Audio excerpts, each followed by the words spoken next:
Who are you? Who are we? We are MGMT.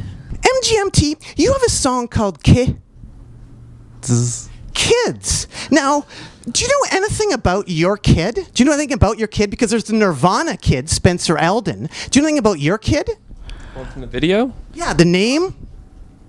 I don't remember his name, but we never met him because we weren't even on that video shoot. But the director Ray, who's a good friend of ours, was hanging out with him. There's a good picture of Ray and the kid wearing a headband. But he liked the monsters. He was more scared of, he was more like cranky because he wasn't eating really.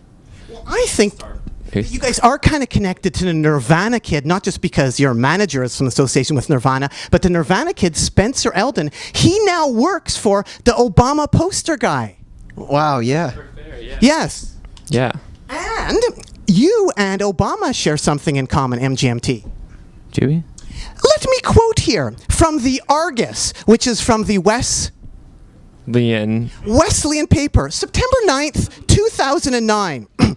Applications at Wesleyan increased by 29.9% from 2007 to 2009. Some speculate that this is due to MGMT's growing popularity or President Obama's governmental commencement speech. It's definitely more due to us, I think. I think that's great. Oh, actually, it also could be the Deke parties. Yeah, could be. What were the Deke parties like there? It really was rated right up there. Like, you could be increasing in popularity. What were the Deke parties like there? Well, I think that could be why admissions have gone up. There's a really nice black Labrador retriever there.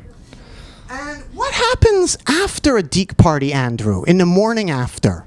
I don't know. I never stuck around that long. Well, perhaps we have some evidence here. From the Wesleyan Argus, April 13th, 2004. Question: is there anything you hate about being rock stars?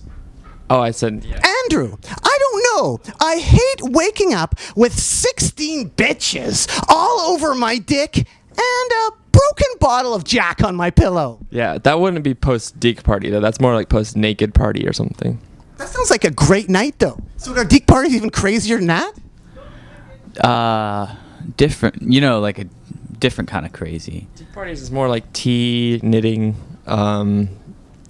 mutual hand jobs, stuff like that.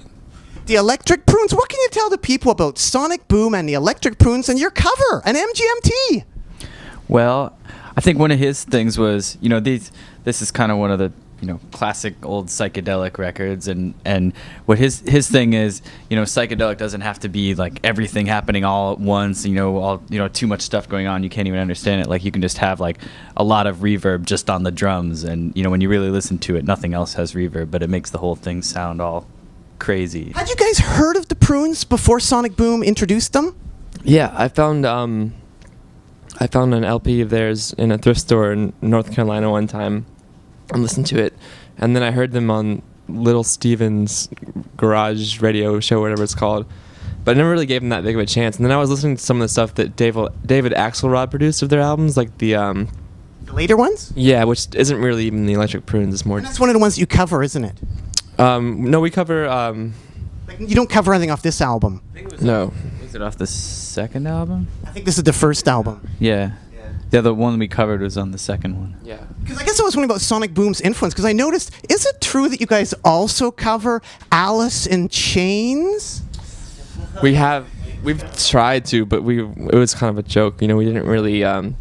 We did it at that radio festival in California accidentally, and then we accidentally covered Alice in Chains? Remember that really, that show at Glasslands? Remember that one? It was like real right. Debacle. Yeah, we did it there too, I think. I think we did the Rooster. Oh, yeah. All right. I thought maybe Sonic Boom said, hey, no more chains, get with the Prunes. No, yeah. But he's probably assuredly not an Alice in Chains fan. What can you tell the people about the Deep Freeze Mice? I don't even know a whole lot about them. They're from... No. Yeah? We were listening to them when we started writing Congratulations, listening to mostly just like a few songs. What wasn't Down to a Proton is this really cool song, and I Am Big Chief Radio Luxembourg, and is that an album, My Geraniums Are Bulletproof or something? Yeah, it's just kind of just really quirky music.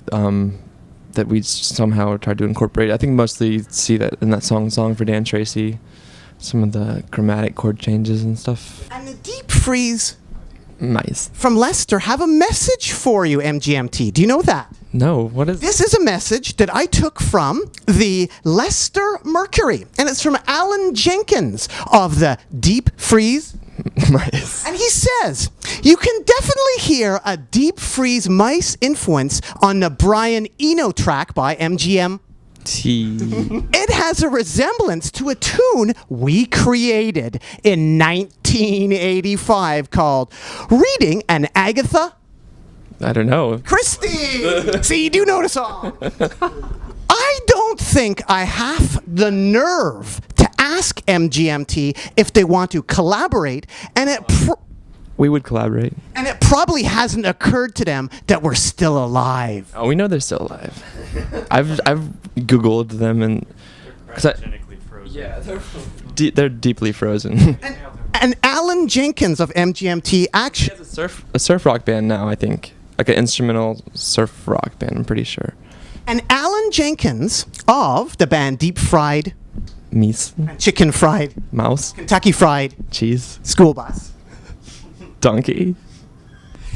Alan Jenkins of the Deep Freeze Mice says lastly to MGMT, I would consider a request to produce their next album, and I would definitely make a fine job of it. Wow. How come we didn't hear about this, Mark? I guess he doesn't read the Leicester Mercury. The Leicester Merc. So maybe you'd like to address right now the people out there. Could you address Andrew Jenkins of Deep Freezed Mice? Jenkins of the Frozen Mace. Thank you for your kind words, and we would be open to collaborate. And yeah, we should meet you guys. Now, you guys were trying to blame Mark right over there. The legend it is Mark. Come over here, Mark, if you could, just for a second. Mark is a legend, isn't he? Yeah, he's a legend to me, yeah. I mean, like, for instance, Weezer. You worked with Weezer. I didn't actually work with And Weezer. you told Weezer to cover MGMT. Exactly, yeah. It was Like, you have him being able... What do you think of Weezer's MGMT cover? So I've read that it's better than our version of it, which is cool, I guess. Funny, actually, when we were recording this last album, I got a phone call or a message or something from a friend of mine who I guess knows them somehow, and he said that Weezer was trying to figure out how to play kids, and they wanted to know how we got the flute sound. So I told them over the phone, and then they, I guess... Now they're millionaires. What about the Rock of Fire Explosion? Isn't that the best MGMT cover? Yeah, that's a great cover.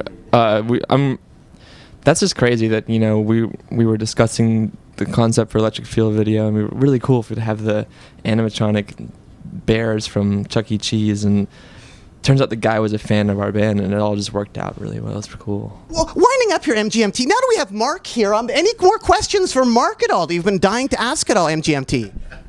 What do you do with all the money that you scrape off the top that we don't know about? I come to places like Vancouver, British Columbia, Canada with my family. Oh yeah, you came for the Olympics. You came. What was it like to be in the Beastie Boys? I couldn't tell you, but I've been near the Beastie Boys. But so have you. MGMT, keep on rocking in the free world and do-do-do-do. Do. Thanks. Thank you.